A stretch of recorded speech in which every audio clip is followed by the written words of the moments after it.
warahmatullahi wabarakatuh. Semoga teman-teman dalam keadaan sehat semua walaupun di tengah pandemi COVID-19 ini ya. Tetap semangat ya walaupun perkuliahan online. Ya, pada kesempatan kali ini saya Dewi Kartika selaku dosen mata kuliah praktikum Sistem Informasi Akuntansi akan menjelaskan materi minggu ini, yaitu tentang kerangka teori Sistem Informasi Akuntansi. Yuk simak video berikut ya. Terima kasih. Ya, sekarang kita masuk untuk kerangka teori sistem informasi akuntansi.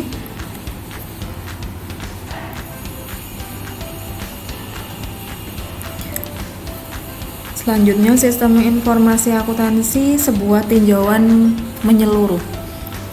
Jadi, sistem informasi adalah serangkaian komponen yang saling terhubung dan berinteraksi untuk mencapai sebuah tujuan.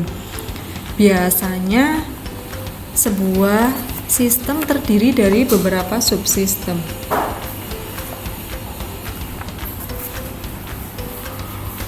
Jadi memang sebagian besar sistem terdiri dari subsistem yang lebih kecil yang mendukung sistem yang besar. Kemudian menurut Bonner dan Hopwood, pengertian sistem informasi akuntansi adalah kumpulan sumber daya seperti manusia, peralatan, yang diatur untuk mengubah data informasi akuntansi. Jadi memang informasi ini dikomunikasikan para penggunanya untuk berbagai pengambilan keputusan. Kalau di dunia kampus sendiri, untuk sistem informasi akuntansi mungkin bisa sering kalian temui. Jadi di sini ada sistem informasi akademik. Sistem informasi akademik ini akun kalian masing-masing ya. Jadi di situ terdiri ada tentang informasi akademik, kemudian informasi keuangan juga bisa didapat di sistem informasi akuntansi, sistem si akad.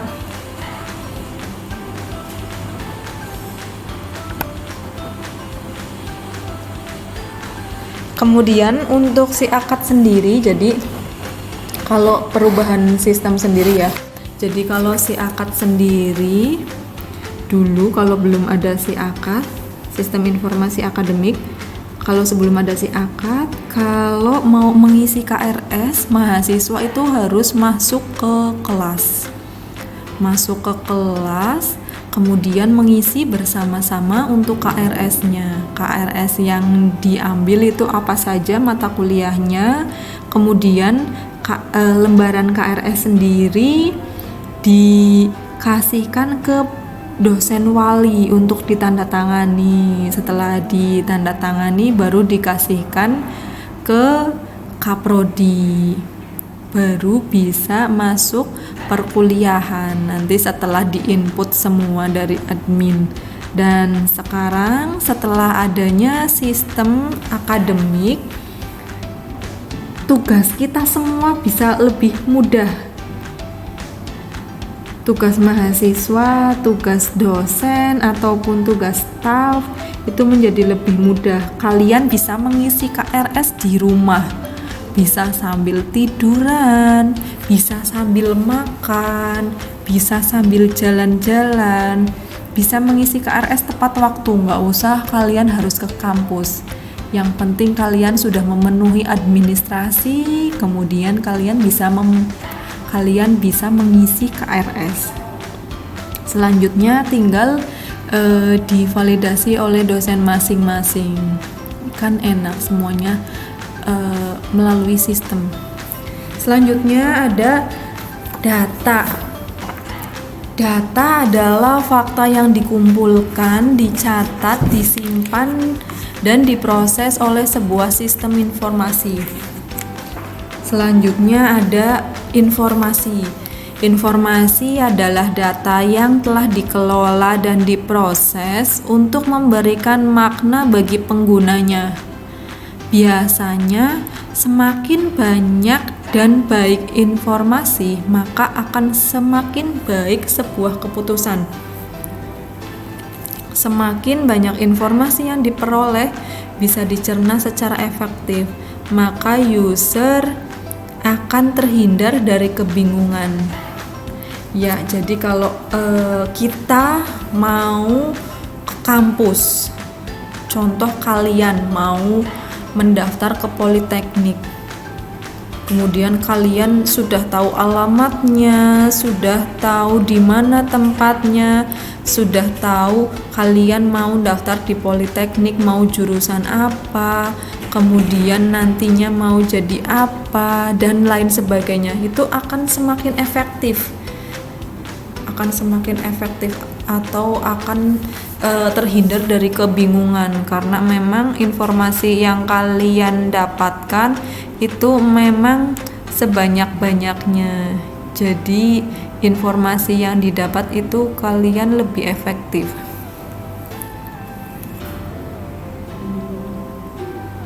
Kemudian di sini ada contoh sistem dan subsistem.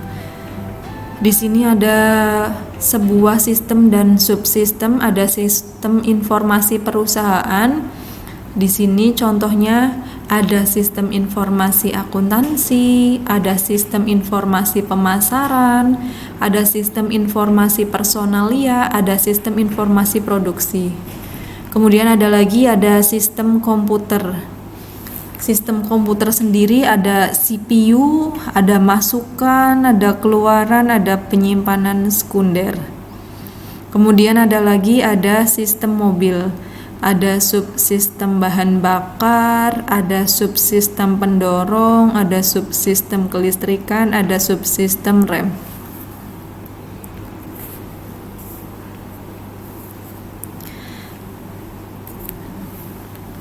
Nah, yang selanjutnya ini ada transaksi.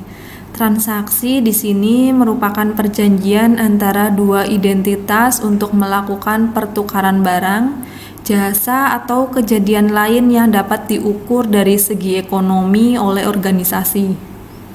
Di sini untuk pemrosesan transaksi sendiri adalah proses menangkap data transaksi, memprosesnya, menyimpannya untuk penggunaan di waktu lain dan menghasilkan output informasi.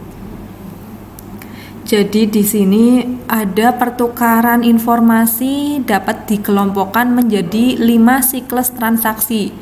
Yang pertama ada siklus pendapatan. Siklus pendapatan sendiri di sini merupakan aktivitas yang terkait dengan menjual barang dan jasa dalam pertukaran untuk uang tunai atau janji untuk membayar uang tunai di masa depan. Kemudian ada lagi yang kedua, siklus pengeluaran. Siklus pengeluaran sendiri di sini aktivitas yang terkait dengan pembelian persediaan untuk dijual kembali atau bahan baku dalam pertukaran uang tunai atau janji untuk menerima uang tunai di masa depan. Kemudian yang selanjutnya ada siklus produksi atau konversi. Itu merupakan aktivitas yang terkait dengan penggunaan tenaga kerja, bahan baku, peralatan untuk menghasilkan barang jadi. Selanjutnya yang keempat ada siklus sumber daya manusia atau penggajian, yaitu aktivitas yang terkait dengan memperkerjakan, melatih, memberi kompensasi, mengevaluasi, mempromosikan, dan memberhentikan karyawannya. Kemudian yang terakhir ada siklus pembiayaan, merupakan aktivitas yang terkait dengan mengumpulkan dana dengan menjual saham perusahaan kepada investor atau meminjam uang serta membayar dividen dan bunga. Kemudian selanjutnya ada komponen sistem informasi akuntansi. Jadi di sini untuk komponennya sendiri ada yang pertama orang yang menggunakan sistem, kemudian yang kedua ada prosedur dan instruksi yang digunakan untuk mengumpulkan, memproses, dan menyimpan data, kemudian Yang selanjutnya data mengenai organisasi dan aktivitas bisnisnya. Yang selanjutnya perangkat lunak yang digunakan untuk mengolah data. Kemudian infrastruktur teknologi informasi meliputi komputer, jaringan, komunikasi yang digunakan dalam SIA. Yang selanjutnya pengendalian internal dan pengukuran keamanan yang menyimpan data sistem informasi akuntansi. Jadi tadi itu sistem informasi akuntansi ada 6 komponen. Yang tadi sudah saya jelaskan ya di sini, 6 komponen ini merupakan sistem informasi akuntansi.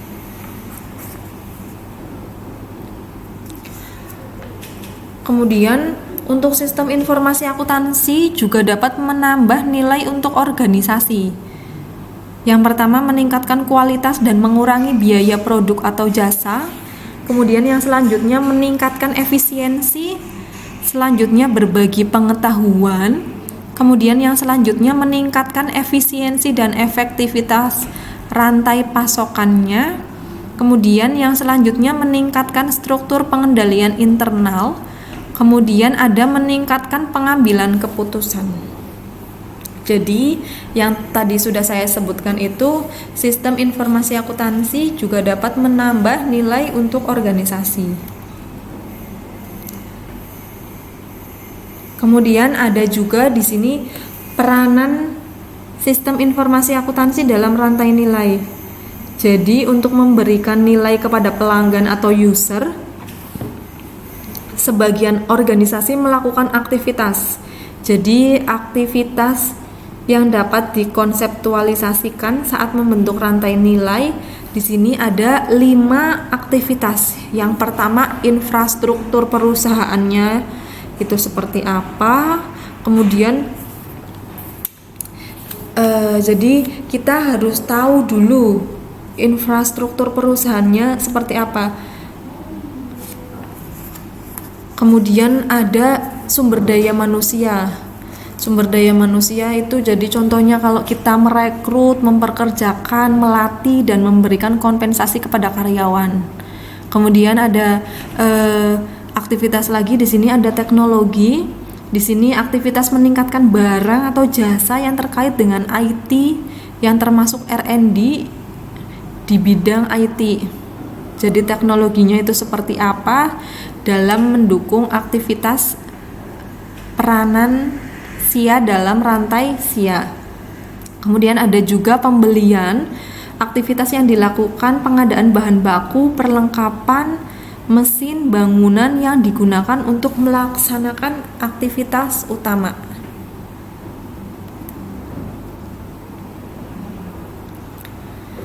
Nah, selanjutnya di sini ada fungsi sistem akuntansi terbagi dalam kumpulan aktivitas.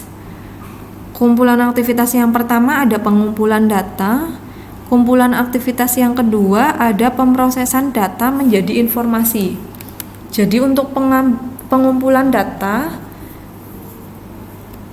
jadi di sini kalau untuk pengumpulan data sendiri, jadi semua bukti transaksi tidak bisa langsung masuk ke sistem dengan sendirinya, masih perlu campur tangan manual untuk mengentry ke sistem. Sebelumnya data di-entry dan harus diverifikasi dulu yang dipastikan validitasnya. Jadi untuk pengumpulan data sendiri, jadi contoh kalian mau membayar biaya ujian tengah semester, kalian mau membayar biaya UTS. Contoh kalian akan membayar ke bank, pasti kalian ketemu dengan teller bank, kemudian teller bank pasti menanyakan NIM kalian, kemudian teller itu memasukkan NIM kalian dan melakukan administrasi pembayaran kalian.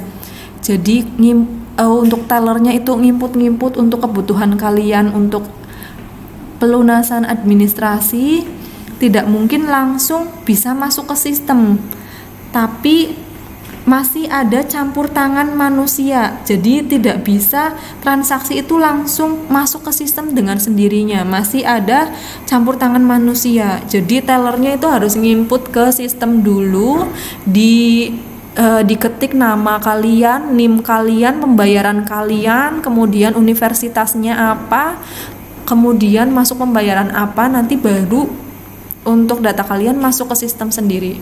Jadi memang untuk sistem sendiri masih ada campur tangan manusia secara manual yang di-entry ke sistem.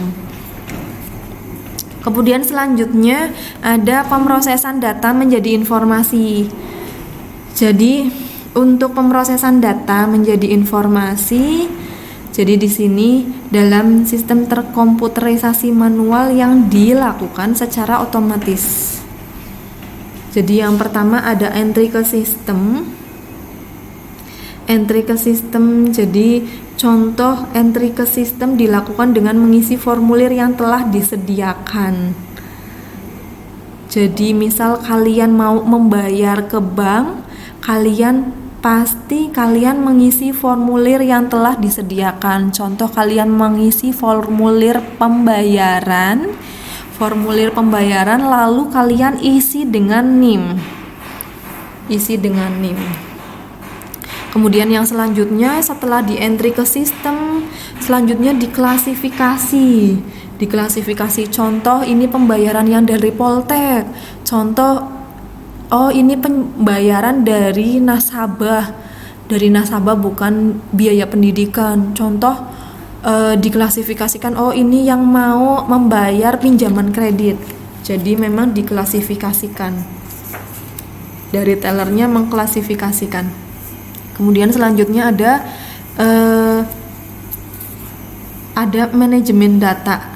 Manajemen data ini yang paling sering digunakan berulang-ulang. Jadi contoh misalkan data kalian data NIM, data universitas, data pembayaran apa yang dilakukan berulang-ulang, yang diarsip di manajemen data tersebut.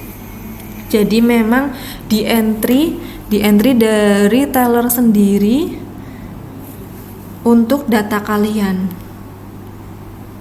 Jadi sebelum adanya sistem terkomputerisasi, ada database yang secara manual. Selanjutnya ada pengendalian data. Jadi sebelum dibuat laporan keuangan, kita harus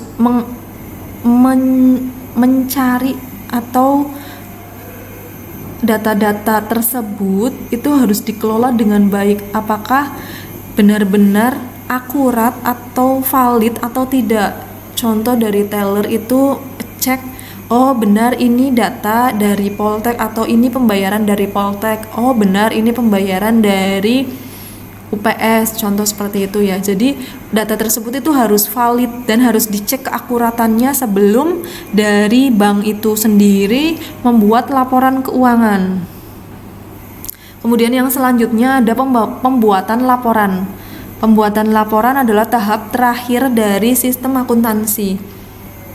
Jadi memang untuk laporan sendiri ada dua macam laporan. Ada untuk pihak internal dan eksternal. Jadi laporan itu terbagi menjadi dua, pihak internal dan pihak eksternal. Kalau untuk laporan internal biasanya digunakan untuk pengambilan keputusan dan pertanggungjawaban. Jadi memang kalau laporan pihak internal itu aturannya tidak baku. Contoh, saya bekerja di Poltek, kemudian ada aturan internal dari Kaprodi atau dari unit lain atau dari pimpinan. Memang untuk aturannya itu baku tetapi bukan tidak resmi ya, tapi tidak seresmi pada saat kita ke eksternal. Bisa juga bentuk laporannya hanya menggunakan WA juga sudah cukup.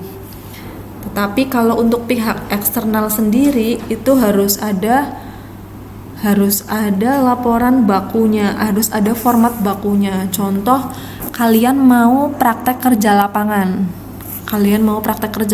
Kemudian kalian akan dibuatkan surat resmi dari Poltek. Untuk surat resminya itu harus baku dan untuk suratnya itu harus mengetahui kaprodi, jadi harus ditandatangani oleh kaprodi langsung. Jadi untuk surat ke eksternal itu ada format baku tersendiri. Biasanya untuk laporan eksternal bisa diberikan kepada pemerintah, kepada bank, kepada pemasok atau masyarakat gitu. Nanti kalian kalau misalkan mau PKL, nanti kalian akan lihat sendiri untuk surat resmi. Jadi memang kalau untuk pihak eksternal pasti harus menggunakan surat resmi gitu. Selanjutnya ada sistem pengendalian internal dalam SIA. Jadi pengendalian internal secara luas dapat didefinisikan sebagai proses yang dilakukan oleh pihak Dewan Direksi, manajemen, dan pihak lainnya yang dimaksudkan untuk memberikan keyakinan yang memadai terhadap terwujudnya hal-hal yang seperti berikut. Yang pertama ada efektivitas dan efisiensi operasi. Selanjutnya ada keandalan laporan keuangan. Selanjutnya ada kepatuhan terhadap hukum dan peraturan yang berlaku. Jadi memang untuk pengendalian internal merupakan proses yang dilakukan oleh Dewan Direksi Manajemen yang dimaksudkan memberikan keyakinan terwujudnya hal-hal tersebut.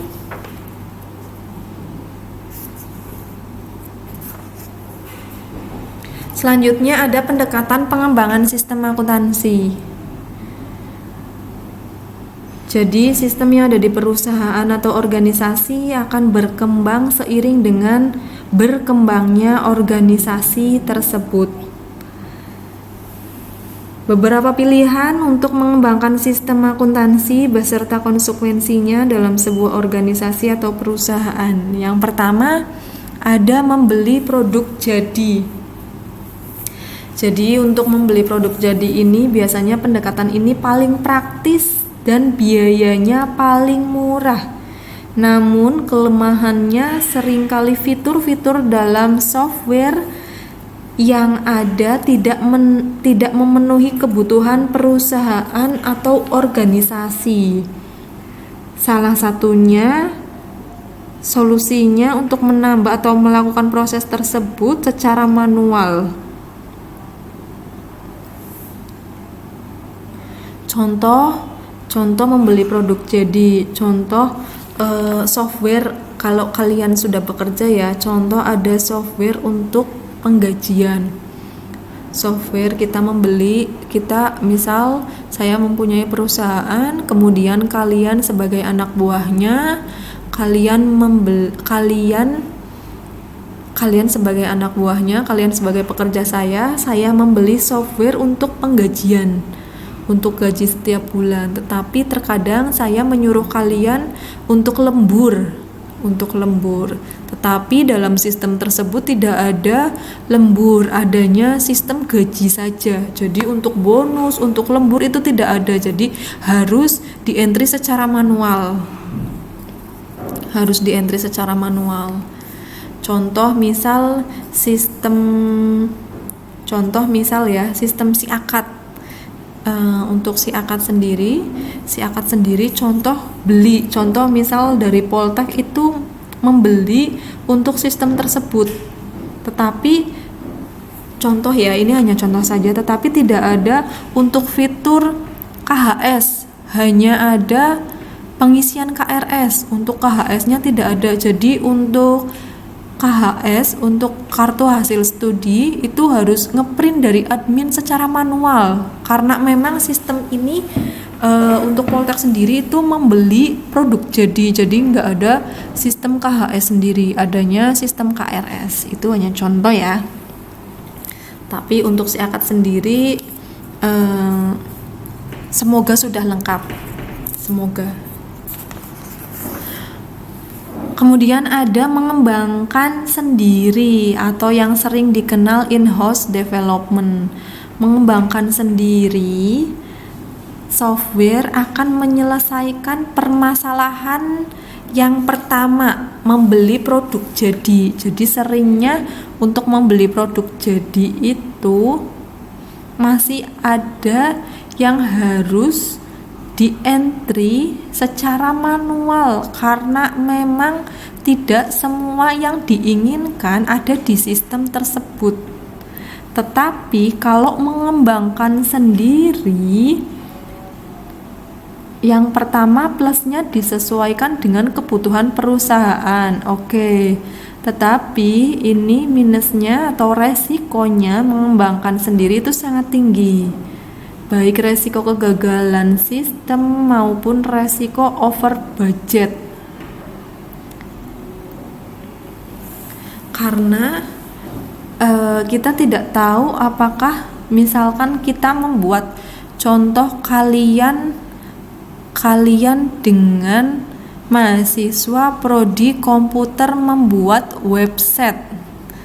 Kalian kan tidak tahu seberapa tinggi atau seberapa banyak uang yang akan kalian keluarkan untuk membuat website tersebut. Contoh kalian sama mahasiswa prodi komputer membuat website politeknik. Sementara kalian posisinya bekerja di politeknik dan mahasiswa komputer tersebut juga mahasiswa politeknik. Kalian mengembangkan sendiri, tapi posisinya kalian tidak tahu apakah sistem atau website ini akan bagus, akan bisa digunakan atau akan gagal.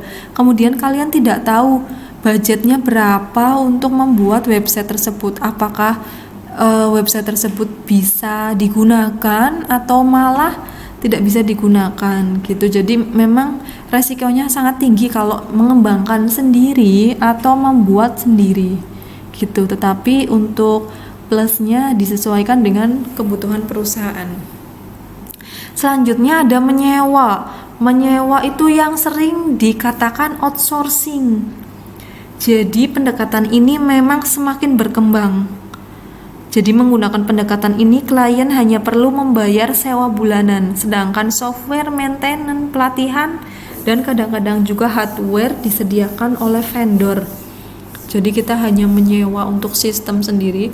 Jadi kalau menyewa sekarang tidak hanya sistemnya, tetapi untuk pekerja juga sekarang outsourcing. Jadi sebetulnya kalau outsourcing sendiri, kalau untuk pekerja itu dirugikan, karena kalau outsourcing sendiri sebetulnya kasihan. Yang pertama kita yang pertama tidak bisa menjadi pegawai tetap, itu yang pasti. Kemudian seperti tunjangan hari raya atau apa itu kesepakatan antara vendor dan pekerjanya, bisa jadi malah tidak dapat. Kemudian ada seperti asuransi kecelakaan atau apa. Biasanya kalau outsourcing ada yang dapat, ada yang tidak sesuai dengan kesepakatan. Makanya terkadang untuk pekerja sekarang banyak sekali perusahaan yang masih menerapkan sistem outsourcing sendiri. Kalau bagi perusahaan mungkin itu nilai plus, karena untuk outsourcing sendiri pekerja jadi lebih semangat. Karena kalau misalkan pekerjanya tetap semua, terkadang bisa menyepelekan karena merasa saya kan sudah tetap.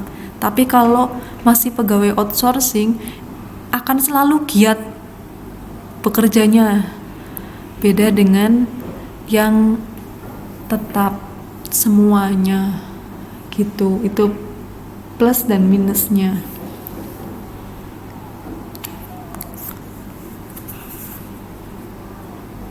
Kemudian di sini ada proses tahapan pengembangan sistem akuntansi. Jadi yang pertama ada memetakan proses bisnis. Proses bisnis adalah aktivitas yang dilakukan oleh perusahaan dalam menjalankan bisnis usahanya. Jadi di sini ada perusahaan manufaktur, ada perusahaan perdagangan, ada perusahaan jasa. Jadi mau menggunakan proses bisnis yang seperti apa? Jadi harus dipetakan terlebih dahulu. Kemudian yang selanjutnya ada mengidentifikasi bagian-bagian yang terkait.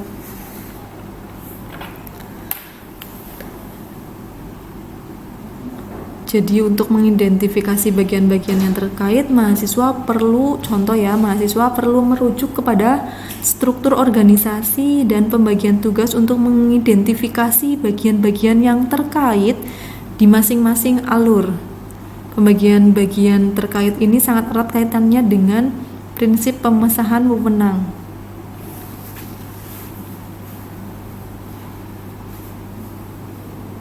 Kemudian yang selanjutnya ada mengidentifikasi aktivitas di bagian-bagian terkait. Aktivitas di bagian terkait terlihat dalam pembagian tugas atau struktur organisasi yang dapat ditemukan saat pengamatan di lapangan. Selanjutnya ada mengidentifikasi urutan aktivitas di unit terkait. Setelah kita berhasil mengidentifikasi aktivitas yang dilakukan di masing-masing unit, maka selanjutnya kita harus mengidentifikasi urutan dari aktivitas tersebut. Kemudian yang selanjutnya ada mengidentifikasi input dan output masing-masing aktivitas. Jadi memang masing-masing aktivitas tersebut memerlukan input dan menghasilkan output. Jadi output salah satu aktivitas yang akan menjadi input aktivitas lainnya. Yang paling mudah memang merunut dari output akhir, kemudian mengidentifikasi input apa saja yang diperlukan. Misalnya hasil akhir dari sistem penagihan adalah menghasilkan nota penjualan. Kemudian contoh, misalkan kalian hasil dari kuliah D3, hasil outputnya dokumen kelulusan gitu. Jadi outputnya hasil dari kalian kuliah, outputnya ijazah D3. Kemudian yang selanjutnya ada membuat narasi atau flowchart. Setelah kita berhasil mengidentifikasi tata urutan aktivitas di masing-masing unit beserta input dan output yang dihasilkan, maka selanjutnya kita mendokumentasikan pemahaman kita dalam bentuk narasi.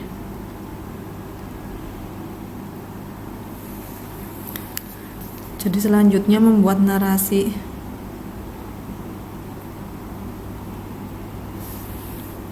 Selanjutnya kita membuat narasi atau flowchart setelah mengidentifikasi tata urutan aktivitas di masing-masing unit. Selanjutnya yang terakhir ada merancang formulir dan sistem penomoran yang dibutuhkan. Setelah selesai kita menggambar flowchart, kemudian kita bisa mengidentifikasi dokumen apa saja yang diperlukan dan dihasilkan dari proses yang ada. Jadi untuk selanjutnya, untuk memudahkan kita dalam menyiapkan dokumen, maka kita bisa merancang formulir. Jadi formulir, contoh kalian dulu pernah membuat formulir penerimaan mahasiswa baru, kalian kan dulu membuat formulir. Jadi di sini formulir sendiri. Kalau formulir yang dibuat dan disimpan oleh perusahaan, ada memo, ada surat permintaan pembelian, ada bukti permintaan, dan ada pengeluaran barang.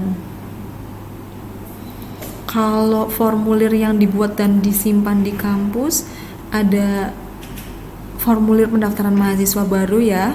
Kemudian kalau yang pernah cuti, ada formulir cuti, yang pernah cuti kemudian aktif kembali, ada formulir aktif studi, kemudian yang sering sekali siapa yang suka mengisi formulir dispensasi. Ya, siapa? Ya, kemudian selanjutnya ada formulir perusahaan yang dikirim ke pihak luar. Contohnya ada faktur penjualan, ada surat permintaan penawaran harga, ada surat order pembelian. Kemudian ada juga formulir yang diterima dari pihak luar. Ada order pelanggan, ada pernyataan piutang dari kreditor, ada faktur pembelian, dan ada rekening koran. Itu dari contoh-contoh formulir untuk materi minggu ini, kerangka teori sistem informasi akuntansi. Semoga bisa difahami dan bisa dimengerti, dan semoga ilmunya bermanfaat untuk kita semua. Amin. Saya akhiri, wabillahi taufik walhidayah. Wassalamualaikum warahmatullahi wabarakatuh.